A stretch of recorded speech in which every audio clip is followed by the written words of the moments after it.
buenos días.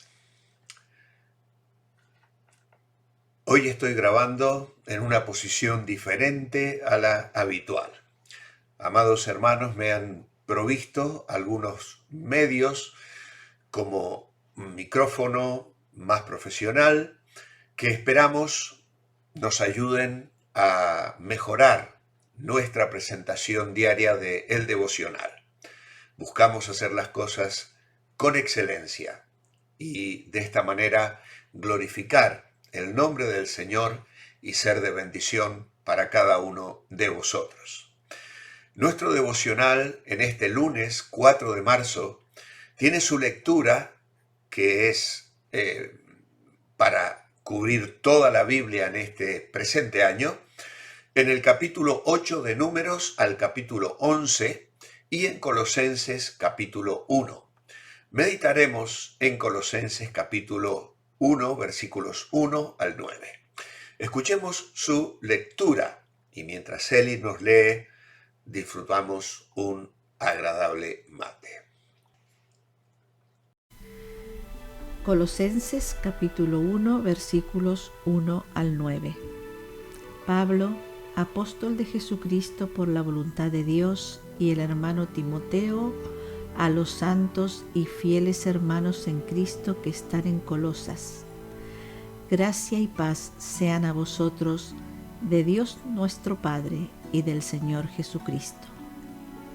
Siempre orando por vosotros, damos gracias a Dios, Padre de nuestro Señor Jesucristo, habiendo oído de vuestra fe en Cristo Jesús y del amor que tenéis a todos los santos a causa de la esperanza que os está guardada en los cielos, de la cual ya habéis oído por la palabra verdadera del Evangelio, que ha llegado hasta vosotros, así como a todo el mundo, y lleva fruto y crece también en vosotros, desde el día que oísteis y conocisteis la gracia de Dios en verdad, como lo habéis aprendido de Epafras, nuestro consiervo amado, que es un fiel ministro de Cristo para vosotros, quien también nos ha declarado vuestro amor en el Espíritu.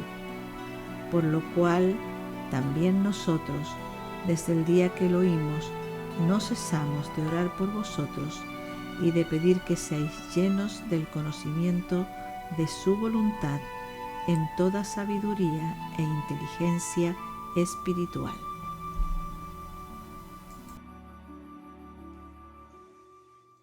El capítulo 1 de Colosenses es rico en contenido. Nos ofrece una profunda visión de la grandeza de Jesucristo. En este capítulo se enfatiza la supremacía de Jesucristo como creador, como sustentador y como redentor.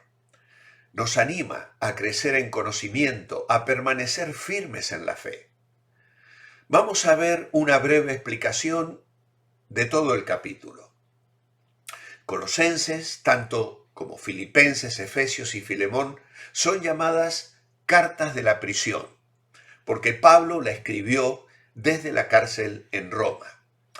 Esta prisión fue en realidad una casa donde Pablo permaneció bajo custodia todo el tiempo, probablemente encadenado a un soldado, pero gozando de ciertas libertades que no se ofrecían a todos los presos. Se le permitió escribir cartas y también recibir a cualquier visitante que él quisiera ver. La ciudad de Colosas, por otro lado, quedaba unos 160 kilómetros al este de Éfeso, sobre el río Lico. No era tan popular como su vecina la Odisea, pero como centro comercial era una encrucijada para ideas y religiones. Colosas tenía una población judía muy amplia. Muchos judíos, nos dice la historia, huyeron o se vieron forzados a salir de Jerusalén y huyeron a esta ciudad bajo la persecución de Antíoco III y IV, casi 200 años antes de Cristo. La iglesia en Colosas fue fundada por Epafras, uno de los convertidos de Pablo. Y algo que nos llama la atención es que Pablo no había visitado esta iglesia. Nunca había estado presente allí. De hecho, si tú vas a leer el relato de la vida de Pablo y de los viajes misioneros, vas a ver que Colosas no aparece.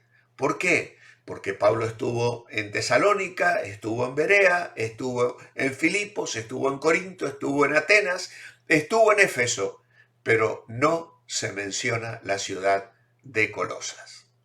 Ahora bien, él estuvo ministrando en Éfeso y es probable que Epafras, luego de haberse convertido en Éfeso, llegara hasta Colosas, que era su ciudad natal.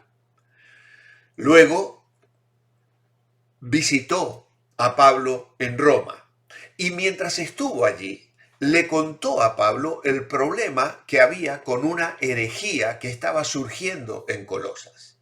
Y esto movió al apóstol para que escribiera esta carta. Epafras se menciona en Filemón, la carta a los Filemón, versículo 23. Filemón reunía en su casa la iglesia de Colosas y Epafras es mencionado allí. Por lo tanto, Pablo escribe para refutar esas enseñanzas heréticas que estaban causando confusión y mucha confusión entre los cristianos.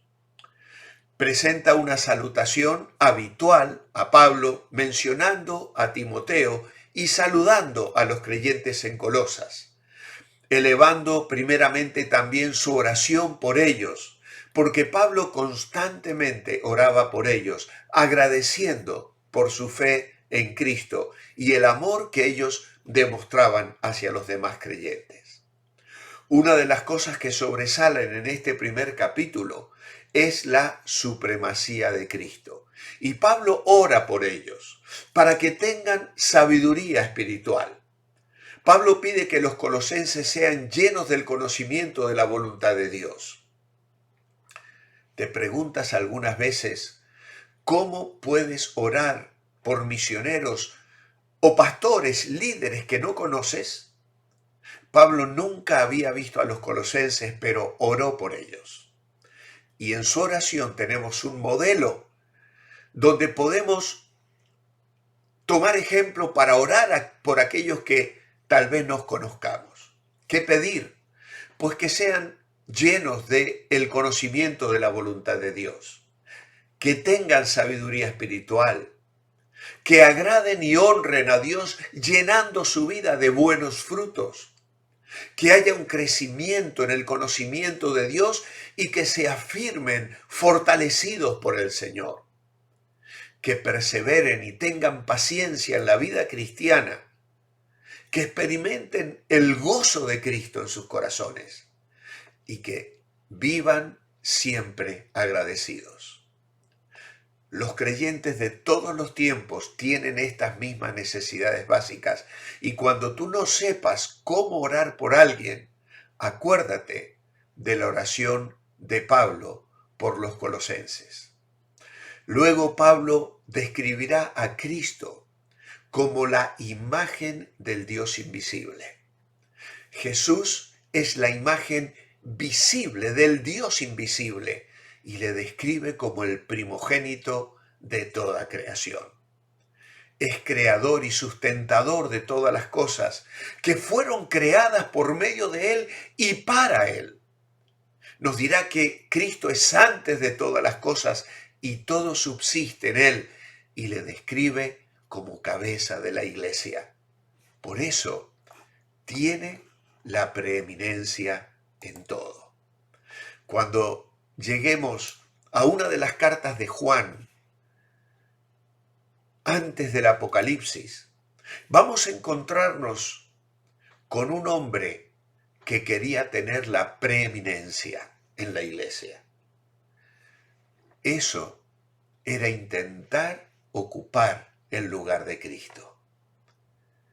Pero aquí Pablo nos dice que Cristo tiene la preeminencia. Él es primero. Y esto me recuerda a un pastor que hablaba con otros pastores y les decía algo más o menos así: no importa quién sea el segundo, mientras Cristo sea el primero en este lugar. Y esa es la visión que nos debe atrapar el corazón, porque tiene la preeminencia, porque Dios el Padre se la ha dado, y se la ha dado por la obra que hizo reconciliándonos por su sangre. Hemos sido reconciliados a través de la muerte de Cristo, reconciliados con Dios. Y eso es la esperanza del Evangelio, de la que Él va a hablar en los versículos 21 al 23. Los colosenses antes eran enemigos de Dios, pero ahora han sido reconciliados por la muerte de Cristo. Y Pablo trabaja para que ellos permanezcan firmes en la fe. Les exhorta a permanecer fundados en la fe y en la esperanza del Evangelio. Ya finalizando el capítulo, en el versículo 28, Pablo utiliza la palabra perfecto. Es una palabra que significa maduro o completo, no intachable. Pablo quiso ver a cada creyente espiritualmente maduro. Como el apóstol debemos trabajar con todo empeño, como lo hacen los atletas, pero no debemos confiar en nuestras propias fuerzas. Contamos con el poder del Espíritu Santo trabajando en nosotros. Podemos aprender y crecer a diario motivados por el amor y no por temor u orgullo, sabiendo que Dios nos da las fuerzas para llegar a la madurez. El mensaje de Cristo es para todos. Por lo tanto, por doquiera que Pablo y Timoteo fueron, llevaron las buenas nuevas a todo aquel que escuchara. Una presentación efectiva del Evangelio siempre incluye también amonestación, es decir, advertencia y enseñanza. La advertencia es que sin Cristo la gente está sentenciada a una separación eterna de Dios. La enseñanza es que la salvación está disponible a través de la fe en Cristo. En la medida que Cristo obre en cada uno de nosotros, hablaremos a otros acerca de Él y les advertiremos y les enseñaremos la verdad del Evangelio en amor. En esta mañana, Señor, nuestra oración es: sé el primero en nuestra vida. Ocupa el primer lugar. Queremos que tengas la preeminencia en nuestras vidas personales, en nuestras iglesias. Y mientras eso sucede, queremos crecer en la gracia y el conocimiento de Dios, agradarte, llevando buenos frutos, Señor, experimentando el gozo y siendo agradecidos por lo que tú haces en nuestra vida y a través de ella. Escucha hoy nuestra oración y recibe nuestra gratitud, porque la ofrecemos a ti en el nombre del Señor Jesucristo. Amén. Amados, manteneos bendecibles y Dios mediante nos reencontramos mañana, martes, para disfrutar de otro devocional que nos enriquezca y nos ayude a vivir la vida cristiana. Muy buenos días.